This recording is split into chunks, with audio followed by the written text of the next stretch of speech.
प्रथम पकेबा जीरा, दालचीनी, स्टार फूल, तेजपत्ता,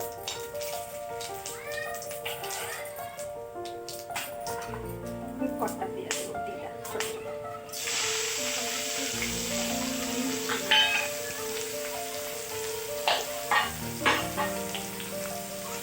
टे घाटी देगा।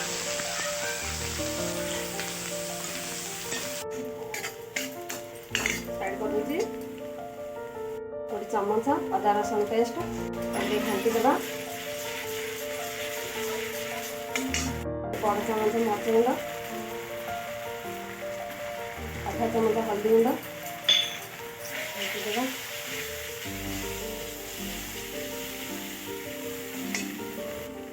छोट साइज दीटा पियाज, छोट साइज दीटा टमाटो मुझे अदा कोरा कोरी देछि।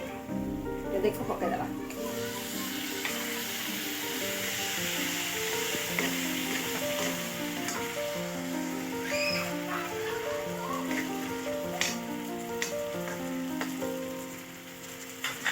पांच मिनट घोड़े दी।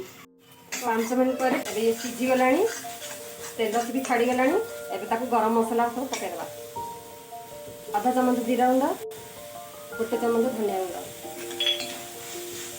मुझे गरम मसला मु घरे बन स्वाद अनुसार लुण एवं घाटी देवा।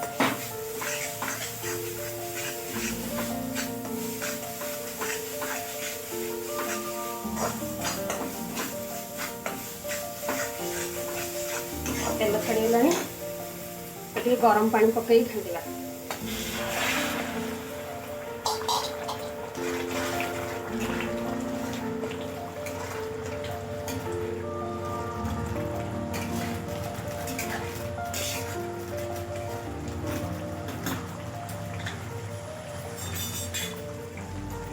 गोटे मीडियम सीझा आलू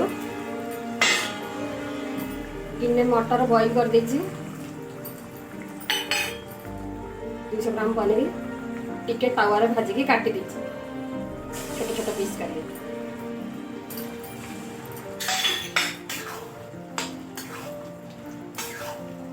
घाटी देछि। टिके पानी दरकार, गरम करी रखिछि पानी पकई दउछि टिके।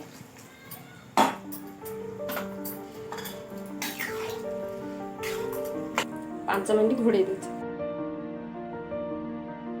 5 मिनट पर काजू गुंड गोटे बड़ चमच, छोट चमच गोटे कसूरी मेथी,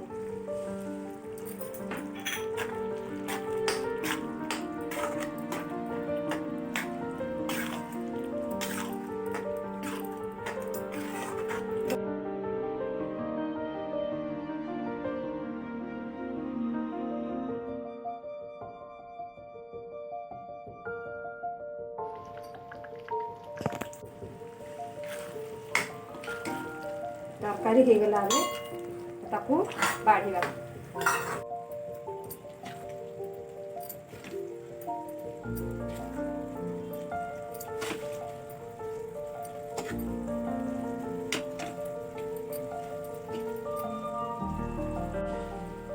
मटर पनीर आलू तरकारी रेडी हो गला। रोटी भात जहाँ संगे भी खातु, नान रोटी साथ भी खाइले बहुत बढ़िया लगे। आ मोर रेसिपी भल लगे बोले आपण मैंने मो रेसिपी को कमेंट करी कहतु, आ सब्सक्राइब करंतु, लाइक करंतु। धन्यवाद।